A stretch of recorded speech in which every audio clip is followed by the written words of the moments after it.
Kebetulan kemarin juga muncul nih di FYP gua ketika Loli waktu masih kecil diundang di acaranya Hitam Putih bersama Deddy Corbuzier bersama Nikita Mirzani. Kalian mungkin bisa lihat cuplikannya. Loli sempat live di TikTok dan jualan sehari bisa mencapai penghasilan 150 juta. Luar biasa ya. Banyak banget anak-anak artis juga yang sukses di dunia entertainment karena dia memiliki karya. Contoh kita sama-sama tahu ada Al Eldul, anak dari Maya Estianty, di mana dari kecil dia sudah nyanyi.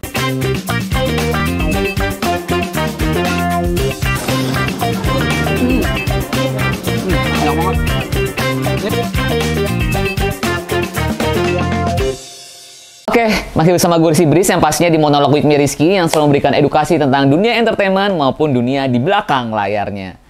Oke, sekarang ini semua pemberitaan di sosial media maupun di YouTube maupun di TikTok lagi rame banget tentang pemberitaan antara ibu dan anak, yaitu antara Nikita Mirzani dan juga Loli alias Laura alias Loli, yang sedang ramai pemberitaannya karena di setiap FYP TikTok bermunculan tentang kondisi yang terjadi sekarang ini, dan banyak juga konten-konten kreator yang memberikan POV dan pandangannya masing-masing.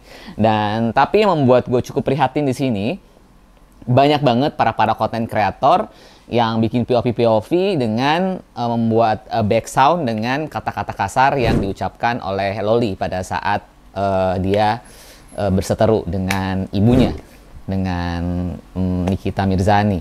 Jadi kalau menurut pandangan gue, alangkah baiknya para konten kreator berbijaklah, karena jujur pengguna TikTok, termasuk gue punya ponakan-ponakan masih pada kecil-kecil, masih pada di bawah umur, itu kan menurut gue sangat-sangat nggak berfaedah ya ketika para konten kreator mengisi back sound dengan kata-kata yang cukup kasar yang diucapkan Loli pada saat berseteru kemarin ini ketika di apartemennya dengan ibunya dengan kata-kata kasar. Jadi gue mohon kepada para konten kreator supaya lebih bijak ya dalam mengambil konten-konten atau mengambil POV yang terjadi saat ini. Oke, di sini gue mau ngebahas bukan lebih ke kasusnya, bukan lebih ke kasus dari Nick Mir dan Loli, tapi mau memberikan edukasi tentang apa dibalik yang terjadi saat ini dari apa yang terjadi antara Nick Mir dan juga Loli. Kita sama-sama tahu kalau misalnya kebetulan kemarin juga muncul nih di FYP gua ketika Loli waktu masih kecil diundang di acaranya Hitam Putih bersama Deddy Corbuzier bersama Nikita Mirzani. Kalian mungkin bisa lihat cuplikannya.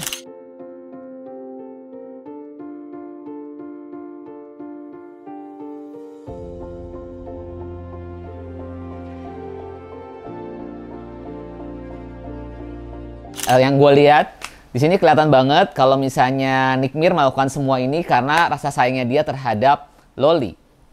Apalagi kita sama-sama tahu Loli juga pada saat kecil dia mempunyai prestasi sebagai juara 2 panahan, dan juga ketika di Sukabumi ya waktu itu ya, dan juga pada saat Nicky di penjara 2 tahun yang lalu, Loli sempat live di TikTok dan jualan sehari bisa mencapai penghasilan 150 juta. Luar biasa ya.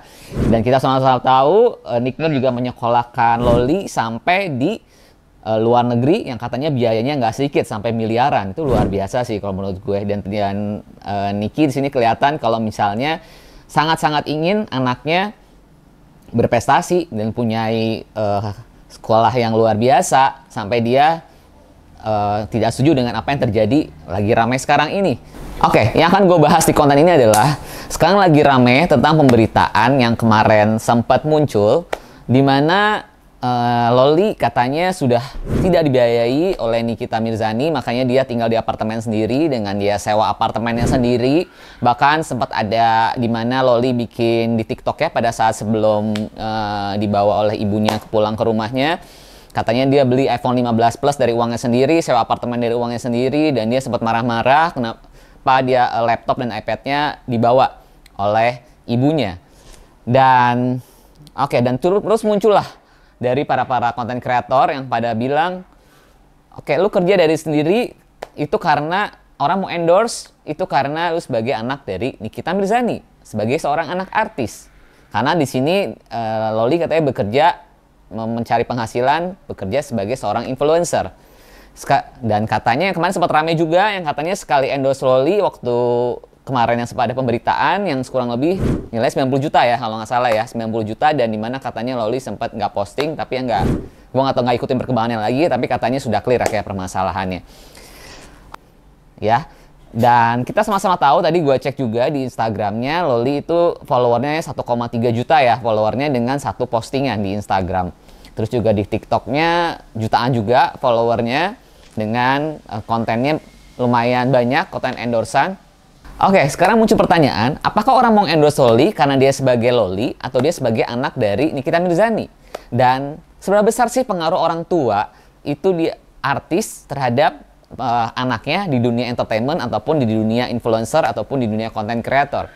Oke, dari sisi ini sebenarnya kita bicara bisa banyak aspek ya. Mungkin kita sama-sama tahu banyak banget anak-anak artis juga yang sukses di dunia entertainment karena dia memiliki karya. Contoh kita sama-sama tahu ada Al Eldul, anak dari Maya Estianty, di mana dari kecil dia sudah nyanyi, udah bikin grup ya waktu itu ya, laki-laki yang bikin lagu. Dan sampai sekarang dia masih eksis di dunia entertainment dengan karya-karyanya. Dan dia sekarang punya follower juga yang sangat banyak di sosial media. Dan kita sama-sama dia adalah seorang anak artis. Ya, Al Eldul semua punya karya dan punya pemberitaan yang baik juga di luar sana.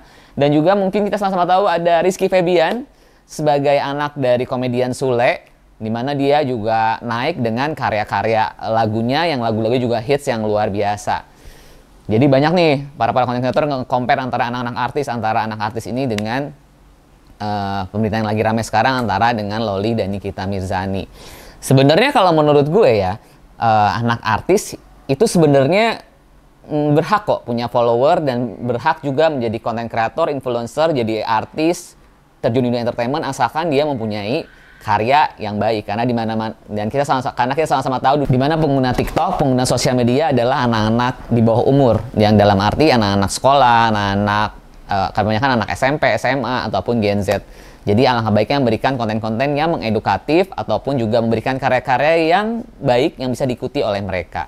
Gimana sih cara anak artis menggunakan platform sosial media mereka untuk menunjukkan kemampuan, bukan hanya sekedar status anak artis. Ini menarik banget dan tadi sudah dijelaskan ya, sebagai walaupun mau dia anak artis maupun dia bukan anak artis, alangkah baiknya buatlah konten-konten yang memberikan edukatif atau yang seru, yang memang bisa membuat karya, yang bisa diikuti oleh masyarakat, buat kita-kita gitu loh. Mau bikin lagu, bikinlah lagu. Seperti Rizky Febian menciptakan lagu-lagu yang lagu-lagunya akhirnya hits, mau di Spotify maupun di sosial media lainnya. Atau mau bikin tarian, bikinlah tarian-tarian yang menarik, yang bisa jadi contoh atau memberikan karya-karya seni yang pastinya bisa diikuti oleh kita-kita yang notabene jangan memberikan konten-konten yang memberikan dampak yang buruk. Oke ya. Siapa sih anak artis yang sukses di dunia hiburan tanpa privilege dari orang tua? Kita sama-sama tahu ya, banyak banget sebenarnya anak-anak artis yang bahkan kita nggak tahu kalau dia ternyata, oh dia anak artis. Contoh, Z, JKT48. Mantan dari JKT48 ya, si Asadel, yang kemarin juga sempat jadi bintang tamu kita di konten mabar. Dan jujur gue aja baru tahu pas Z udah di tengah-tengah kalau dia ternyata adalah anak dari artis, anak dari Fadli Ahmad ya. Dan pas dia audisi di JKT, orang-orang sana dia nggak tahu kalau dia adalah anak artis. Dan juga kita sama-sama tahu ada juga anak dari Tora Sudiro yang adalah dancer ya dari Agnes Monica yang sampai go internasional. Dan masih banyak nama-nama besar anak artis lainnya yang tanpa menunjukkan credibility dia sebagai seorang anak artis sukses di dunia entertainment. Apakah anak-anak artis seperti Loli lebih mudah mendapatkan endorsement daripada anak bukan artis? Oke. Sebenarnya sekarang kita bicara lagi bukan masalah dia anak artis atau enggak, tapi memang kadang ya, untuk zaman sekarang ya kita lihat di sosial media memang ketika viral memang dia lebih mudah untuk mendapatkan endorsement ya. Dan tapi mungkin memang kalau dia adalah anak artis mungkin akan memang lebih mudah ya. Nggak bisa dipungkiri memang lebih mudah untuk terjun di dunia entertainment maupun terjun di dunia perkonten karena kita tahu oh dia anaknya si ini. Ya kayak Loli, oh Loli anaknya dari Nikita Mirzani. Jadi orang lebih kayak penasaran, rasa penasaran. Ya kan? Oh si ini anaknya si artis ini memang dia lebih nggak bisa dipungkiri ketika anak artis memang kansnya memang sedikit lebih besar untuk terjun di dunia entertainment. Apalagi kan mungkin orang tuanya juga punya linknya yang baik ya. kena produser, kena sutradara, jadi juga lebih mudah ketika dia mau ikut casting. Dan untuk mendapatkan endorsement memang ketika anak artis punya follower yang banyak, punya engagement yang bagus, memang untuk dapat endorsement kita sebagai seorang agensi kita lebih mau untuk bekerja sama, ya. Karena nggak bisa dipungkiri, gue juga di Breeze ini juga kan gue sering handle sebagai KOL agency, gue mengendorse juga beberapa influencer, di mana ada para influencer walaupun followernya banyak, jadi banyak juga yang secara harga juga jauh lebih murah ketimbang anak-anak artis yang lagi ramai pemberitaannya. Ya, jadi nggak bisa dipungkiri, dan kita dari si brand juga ya udah deh nggak apa-apa, kita mau endorse dia walaupun harganya lebih mahal karena dia anak si artis ini dan lagi engagementnya lagi bagus. Ya, jadi nggak bisa dipungkiri, memang anak artis, apalagi dengan punya pemberitaan yang baik, atau pemberitaan yang lebih emang cocok dengan brand kita, punya manajemen yang gosip yang bagus, itu kita lebih mau untuk bekerja sama dengan harga yang juga lebih baik. Bagaimana pendapat Ko Rizky tentang anak artis yang memanfaatkan orang tuanya sebagai artis untuk strategi marketingnya? Menurut gue nggak ada masalah sih, selama itu untuk juga sama-sama kebaikan, dan untuk pemberitaan juga yang baik juga. Ya, apalagi memang cocok ya untuk dari sisi brand, untuk endorsement, atau untuk misalnya dia mau casting untuk perannya memang cocok, nggak ada masalah.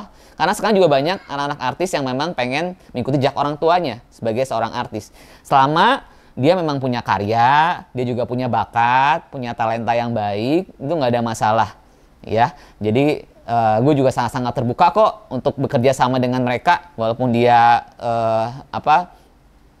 dia mau dia anak artis maupun dia bukan anak artis, jadi nggak ada masalah ya, selama dia pemberitaannya semua juga baik.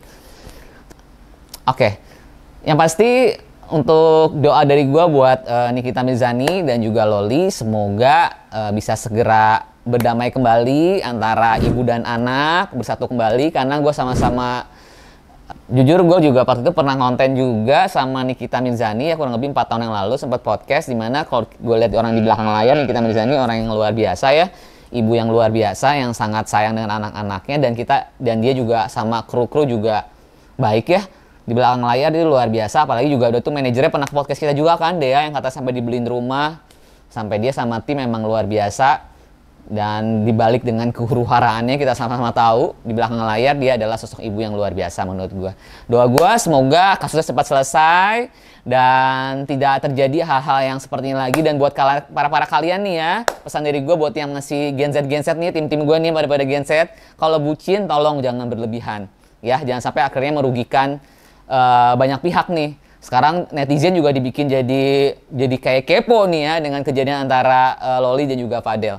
Jadi kalian cintalah yang sewajar-wajarnya, jangan berlebihan. Yang pasti karena yang namanya pacar itu hanya pacar, bukan istri, bukan suami kalian. Ya, tapi kalau orang tua atau ibu itu selamanya darah daging kalian. Jadi hormatilah orang tuamu, ibumu terutama yang melahirkan kalian. Karena kasih ibu sepanjang masa, kasih pacar sepanjang apa gue nggak tahu. Oke, thank you banget yang udah tonton konten-konten gue. Jangan lupa tonton konten gue yang lain. Ada monolog with me Rizky Breeze, ada podcast di belakang layar, dan juga mabar, masak makan bareng. Yang pasti konten gue bisa ditonton semua penerbangannya Batik Air, Lion Air, Pelita Air, cuma di aplikasi Tripper. Bye-bye.